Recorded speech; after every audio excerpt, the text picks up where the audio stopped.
Aval recipe sweet is one of those traditional South Indian desserts that feels simple yet magical. It's made with just a handful of ingredients: poha, flattened rice, jaggery, cardamom, and sometimes coconut. Sweet, quick, and satisfying. Start with washing the poha thoroughly but gently. Poha absorbs water quickly, so you need to be careful not to overdo it. A quick 2-minute rinse is usually all it takes. You're aiming for soft, not mushy. Soften the jaggery by melting it in a small pan with just a splash of water. This is where the aroma kicks in. Strain once melted to remove impurities. Nobody likes biting into jagged bits of jaggery. Now, combine the softened poha with the melted jaggery. Stir gently so everything gets coated. Trust me, this step is where the magic happens. The grains should glisten and stick, like they're all friends catching up at a party.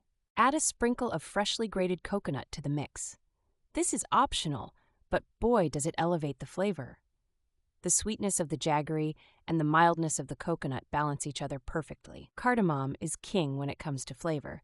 Crush 2 pods and sprinkle them in. That warm floral kick makes all the difference, turning a humble snack into something truly memorable.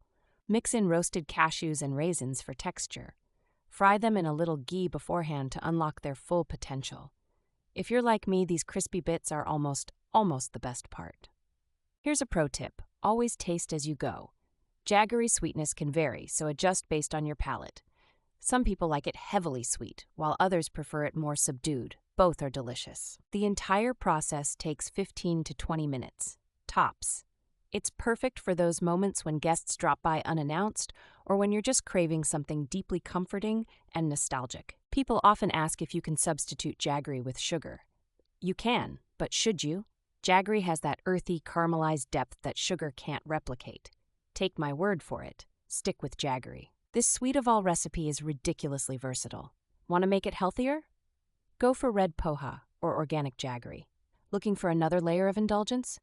Add a drizzle of ghee at the end. When I make this, it's less about showing off a recipe and more about connecting to something timeless. It's food with history, and you can taste it in every bite. It's simple, but it stays with you.